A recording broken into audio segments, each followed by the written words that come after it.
Pontius Pilate spoke for all of us when he said, "What is truth?"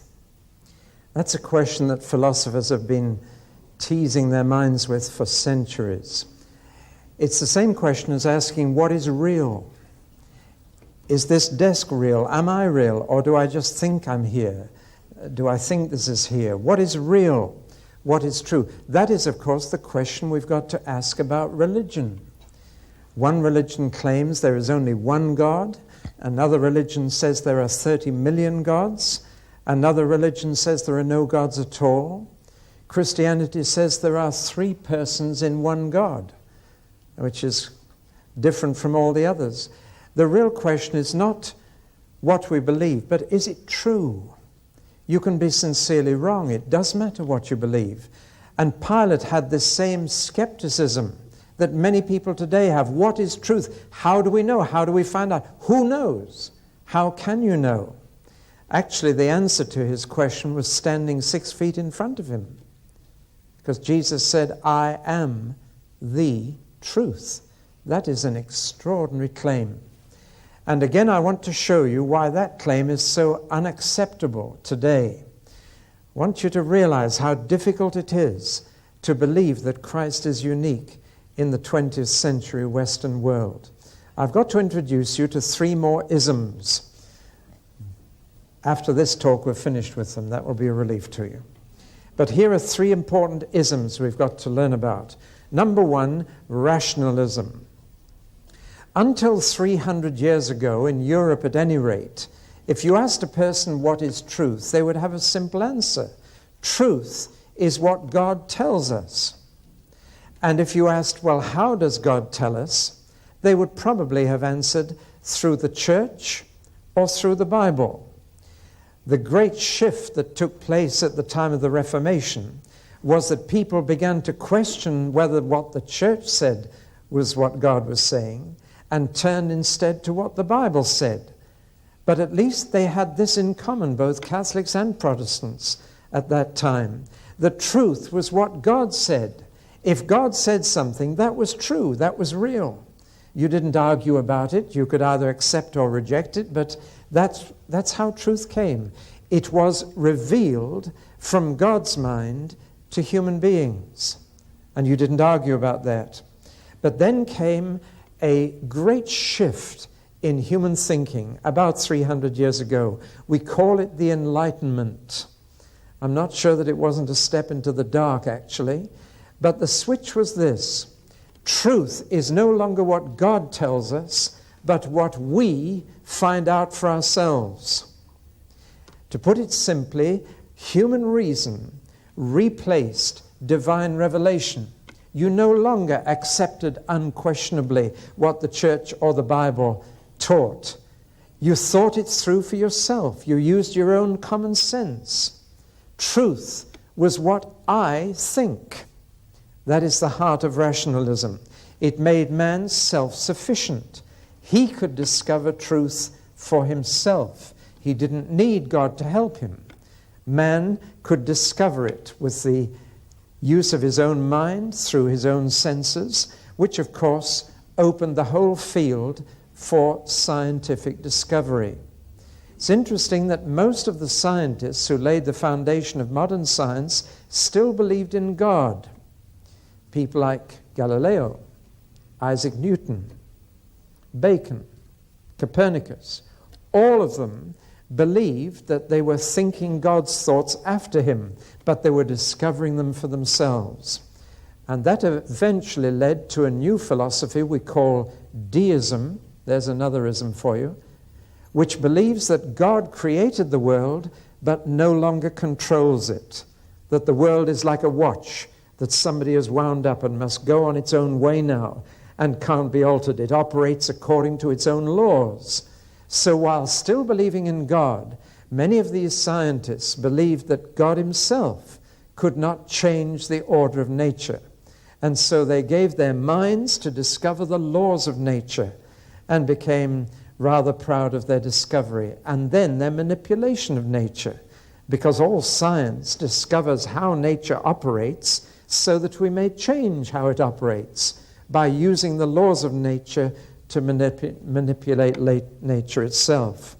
So by unaided reason, we became the people in charge of our universe. In other words, the authority of human reason took over from the authority of divine revelation. And this introduced an age of skepticism, which is still with us. People no longer believe a thing just because they are told. They want to find out for themselves whether it is true, whether it appeals to their logic, whether they can understand it. But it's tragic when man will only believe what he understands or what he can discover for himself, because we shall never fully understand God, nor can we discover God. There is no telescope or microscope that can examine him. In fact, what happens as the result of rationalism is that we become obsessed with creation rather than the Creator, because science can tell you nothing about the Creator. It can only tell you about the creation, which has lowered our vision from heaven to earth. It has brought us down to the material world in which we live. That was the first great shift 300 years ago, from divine revelation, God says it, so it must be true, to human reason. I can't understand it, so it can't be true. Or you've got to explain it to me before I'll believe it's true. Now that produced the cold, clinical intellectualism of science.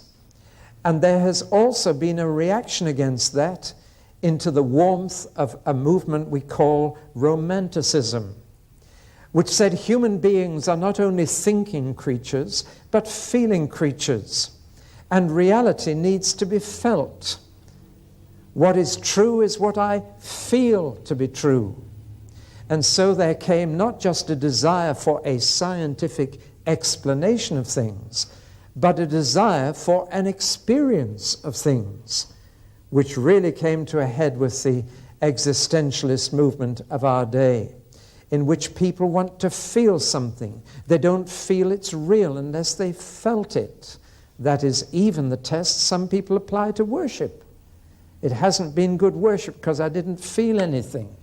That's very typical of the Romanticism that has now flooded our Western society. So you had the cold, clinical rationalism, which led to the field of science, and we have the Romanticism, which led more into the field of arts, into the field of painting, music.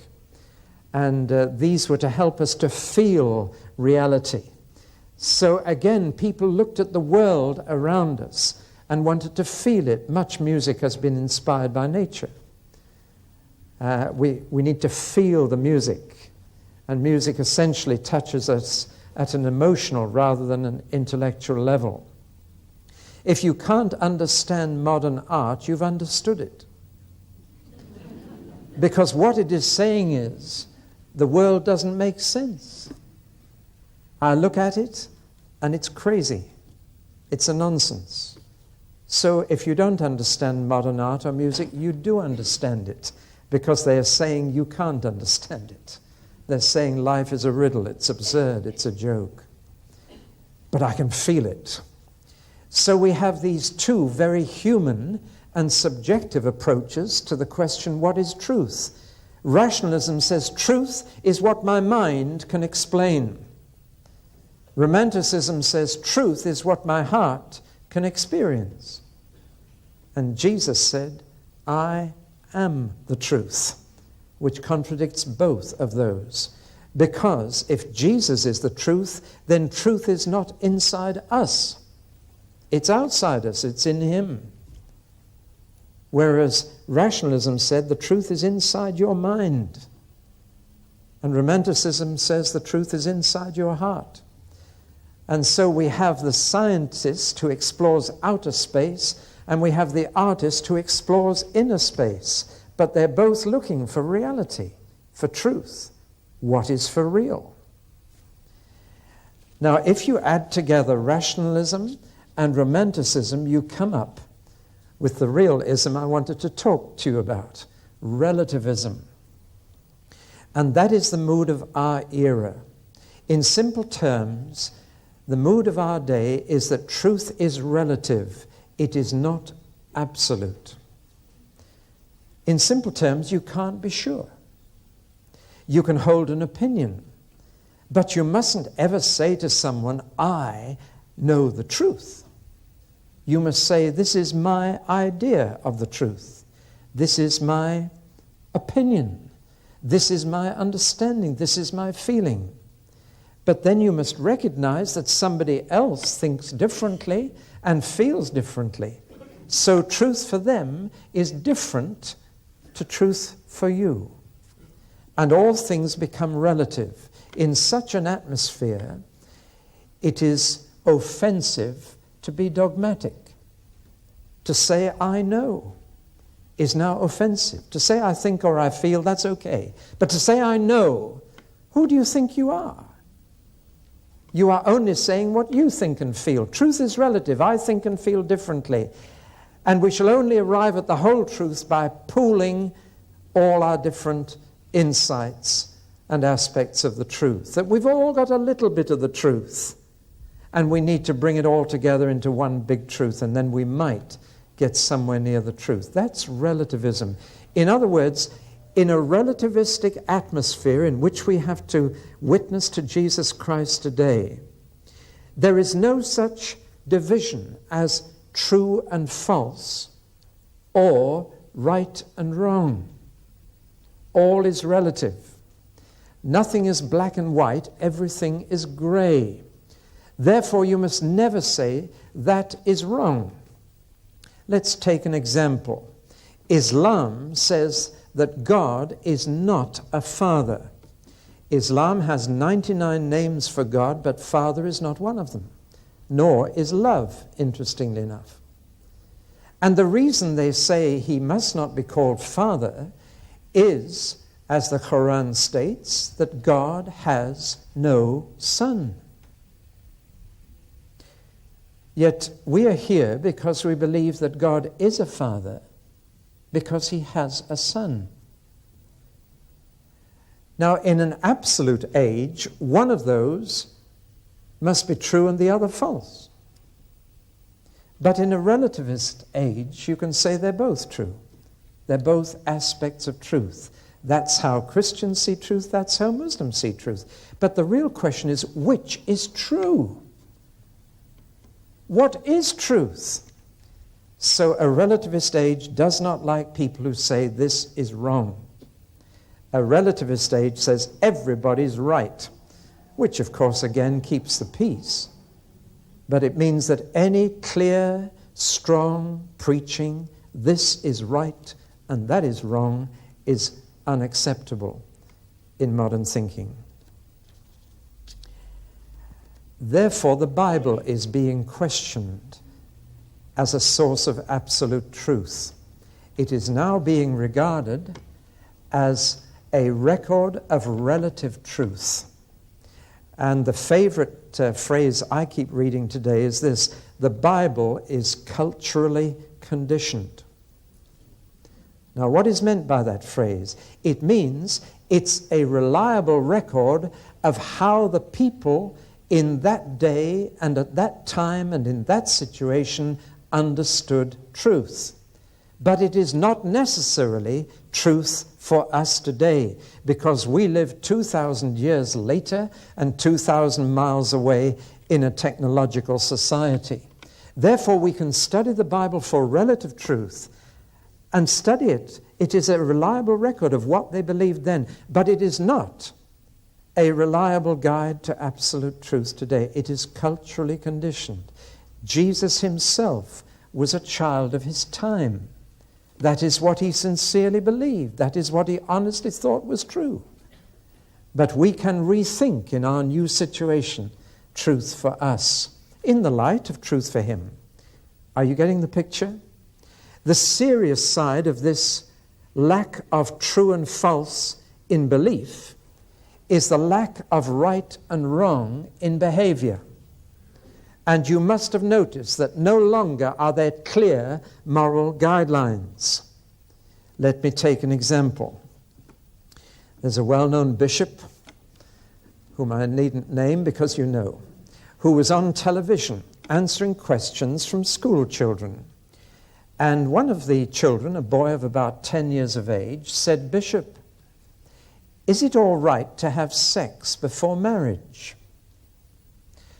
And the bishop answered something like this. He said, "Well, it would depend on the circumstances. If it was sheer promiscuity, then that would be wrong. But if a couple intend to get married and love each other and really want to be committed to each other, then that's a different situation." In other words, it's now relative. There is no black and white.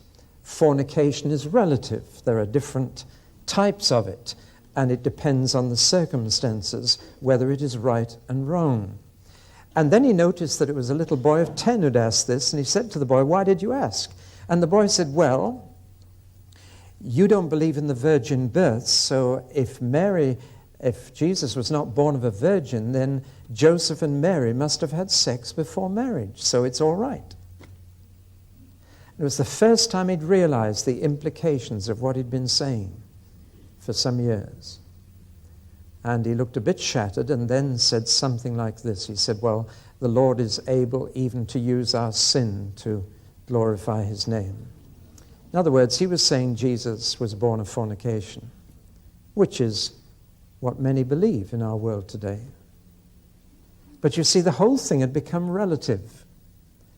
Because he could no longer accept the Bible statement of the virgin birth as absolute truth, he was now caught up in a relative view of ethics and behavior. It's technically called situational ethics. You don't say to someone it's wrong to steal. There is a question to be asked first. Why are you stealing? What is the situation? There's no longer a clear line, don't lie. There are now 3 sorts of lie: black, white, and statistics. And it was an ancestor of mine who invented the word statistics, for which may he be forgiven. But my grandfather was preaching in Manchester at the turn of the century, and he said, "There are black lies and white lies." And a Yorkshire voice in the crowd shouted out, "Nay, lad, they're all black uns." But that's an absolute statement. It's all right to steal from the company, but stealing from your workmate is wrong. Why? Have you got the message? We live in a relative age. Truth is no longer absolute, so morals are no longer absolute. There is no such thing as true and false, so there is no such thing now as right and wrong. Everything shades off. And indeed it means that we can be pretty subjective. We can decide what's true and false. We can decide what's right and wrong. We can eat the fruit of the tree of knowledge of good and evil. We can make the decisions. That's the relativist atmosphere in which we preach the uniqueness of Christ, that he is the truth. We're not saying he told the truth, or even that he had the truth. We're saying he is the truth, which means that it is by him that you can judge everything else. It is by him that you can know whether somebody is speaking truth or falsehood. It's by him that you can know whether a person is real or unreal. He is the truth. But in an age in which rationalism and romanticism has produced this relativism of what I think and feel and what you think and feel, it's all true. Everybody's got some little insight. Nobody has the truth.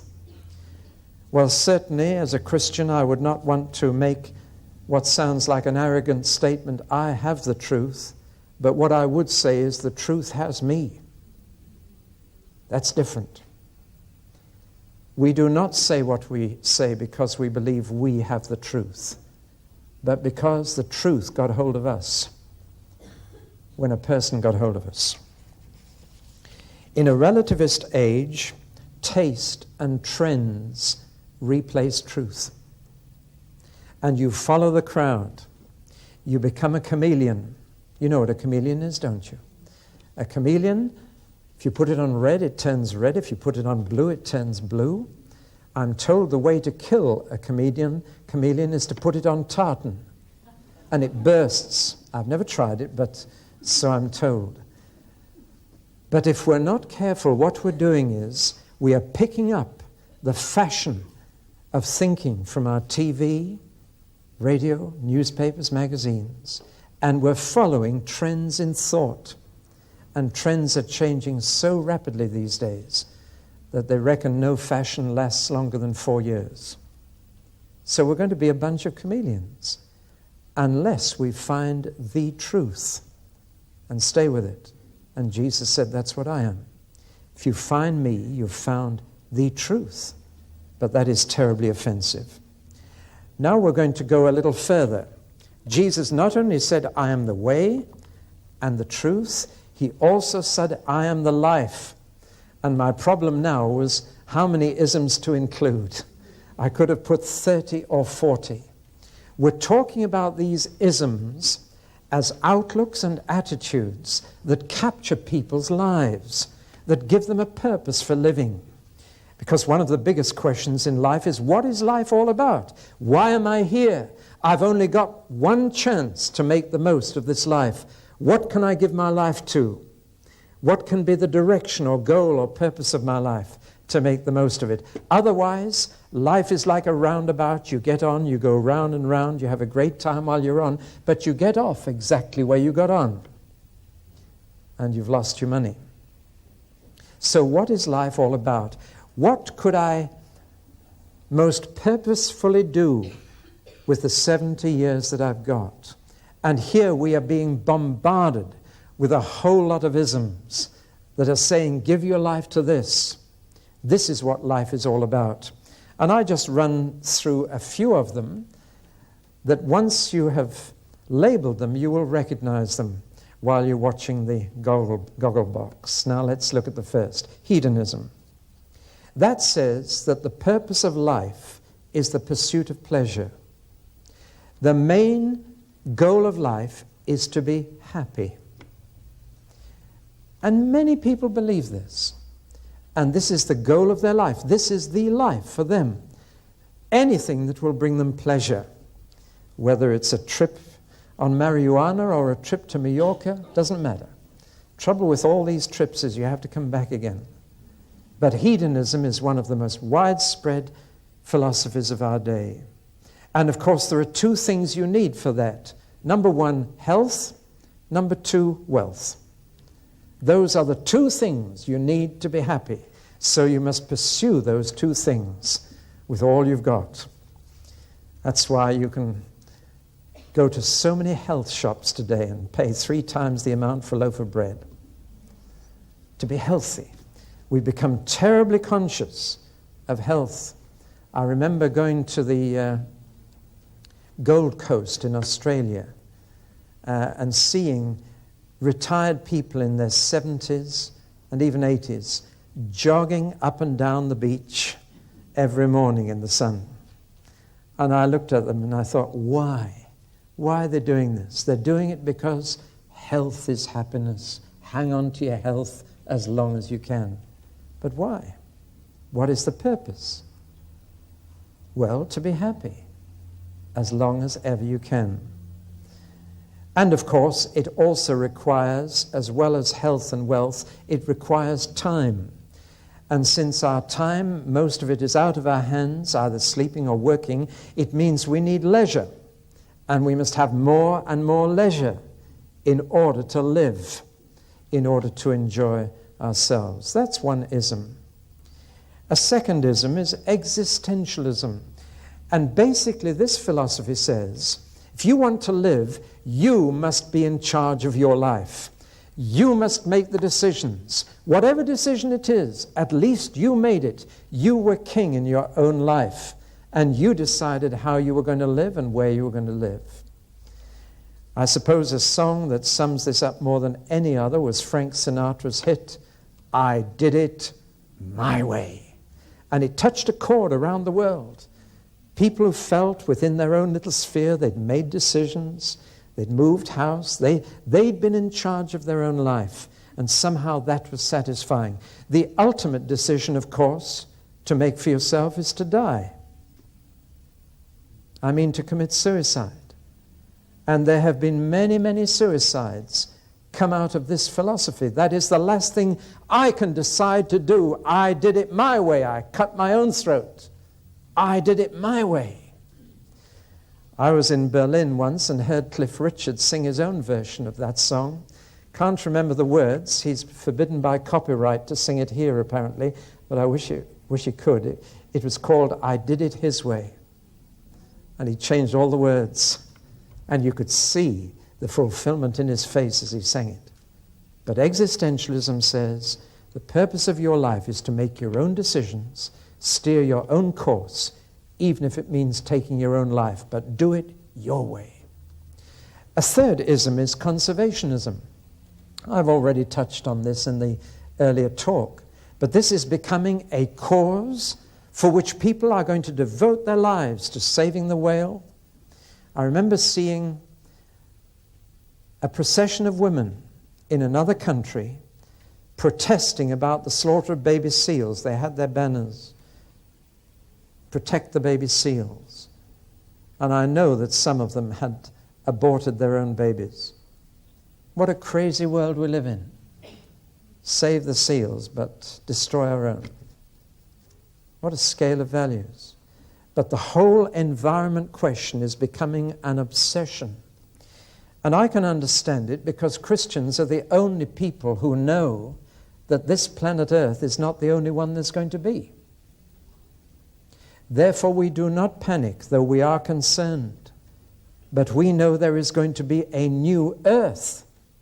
But those who don't know that, who think this is the only Earth we'll ever have, feel that the greatest cause to which you can devote your life is to preserve the environment, to save the endangered species, to stop the greenhouse effect. That's worth giving your life to.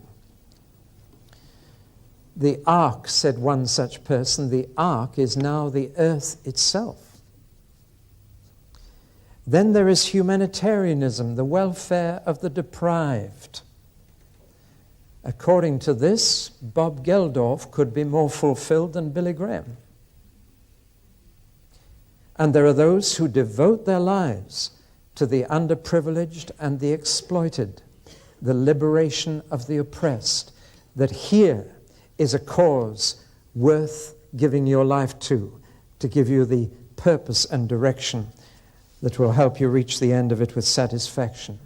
The Eurovision song from Britain just summed this up: give a little love back to the world. I was surprised that it didn't win, because the lyrics, at least, would touch many a human chord. Look after the handicapped. Free the oppressed.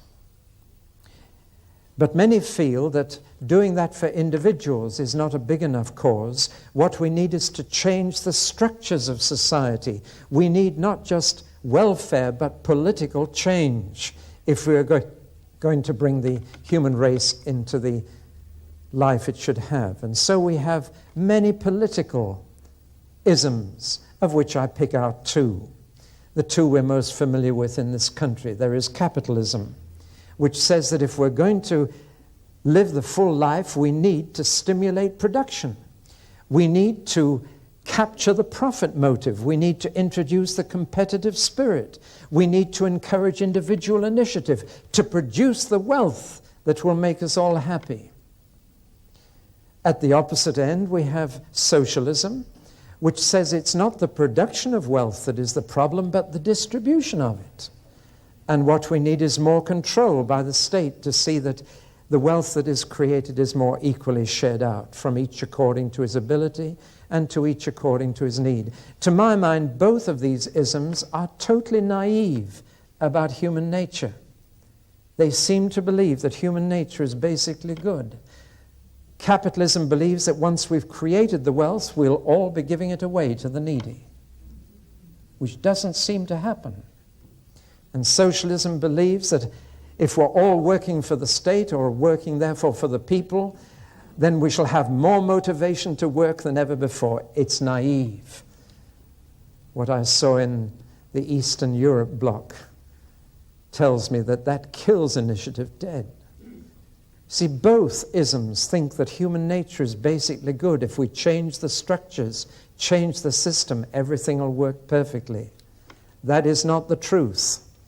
Jesus, who said, "I am the truth," also said that he would not put his trust in any man because he knew what was in man. And it was he who said, "If you then, being evil, know how to give good things to your children," being evil, that's the truth about yourself. And you find it out when you get to know the truth, who is Jesus. Two more and then we're through. There is humanism. Humanism basically is the deification of man. I seem to go in for university debates, and one other debate I had was in a university not far from here. It was a debate on humanism versus Christianity. And my opponent there was a professor of education, an atheist Jew, and a very clever man. And he spoke first, and while he was speaking, I thought, help, I can't match that. He was brilliant. But he finished his talk with these words. He said, "So you can see that I, as a humanist, believe that man can solve all his own problems. And if he can't, then God help us." And the place erupted. The students cheered and laughed. And I just got up and said my text to the last three words of the previous speaker, God help us. Humanists believe that man has come of age, that he's grown up, that he no longer needs gods out there, he no longer needs heavenly help. Man is now able to solve his own problems. He is perfectly capable of doing so if he gives himself to the task. We have within us all that we need to get ourselves out of all our troubles. That's humanism. Very common belief. Again, it believes that human nature is basically good, and that we have within us the power to make this world a perfect place to live in. I believe it's naive, but it's a man-centered culture. And now it's taking on a religious form. I'm sure you've heard of the New Age movement. I'm not going to go into it in detail now, but at the heart of the New Age movement is the deification of man. That you are God yourself.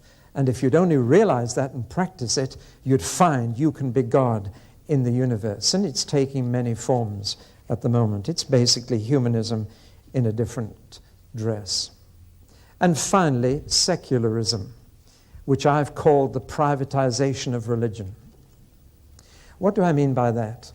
It's an outlook that says religion is purely a private, personal affair and must not be allowed to intrude into public life.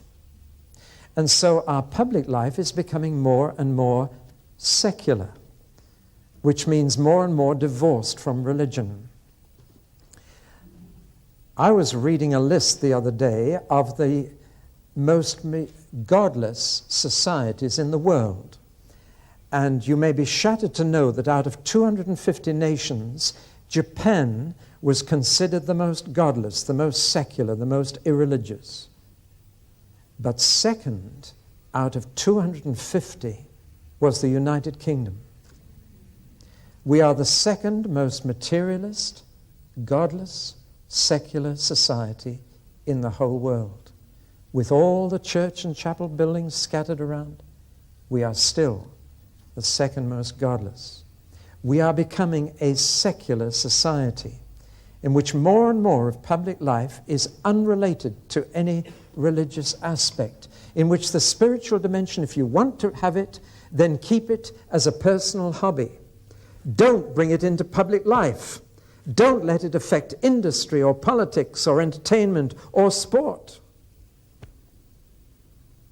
And we're beginning to see the results of a secularist outlook. I am disturbed that even Christians are using that word in the wrong way. I talk to Christians and they say, I'm in a secular job. What do they mean by that? There is nothing secular except sin to the Christian. And whatever your job, housewife, taxi driver, farmer, whatever, that's your sacred calling. Unless you are doing it in a way that is totally unrelated to God. But we live in a society that is increasingly influenced by secularism that says, don't bring religion into public life. Keep it private. Keep it personal. Now, I've just looked at some of these isms, but when I listed them, I thought of Jesus. He didn't have sex. He didn't have money. Had hardly any leisure. He never did his own thing, only did his Father's will. He didn't seem to do much about protecting nature. He destroyed 2,000 pigs to save one man's sanity. He cursed a fig tree when he didn't find any fruit on it. He did feed the hungry on 2 occasions, but he didn't open any soup kitchens or hospitals or schools or clinics. He didn't tell industry what to do. He paid his poll tax, though he actually sent Peter fishing for it. He refused to join the freedom fighters to change the political structures. They were called zealots in those days. We would call them terrorists now. He wouldn't trust any man. He said that love of neighbor must come second to love of God. And above all, he put God at the center of his life. He was the opposite almost of all those things. And yet he said, I am the life. Now, I think I've shown you in these first 2 talks that to say Jesus is the way, the truth, and the life in our modern world is an offensive thing. So we have to ask now, by what right do we say these things? What grounds have we for claiming such incredible things about our Lord Jesus Christ? In the next 4 talks, we're going to look at Jesus, and we're going to study his life and ask what was unique about him, so unique that we can say these things.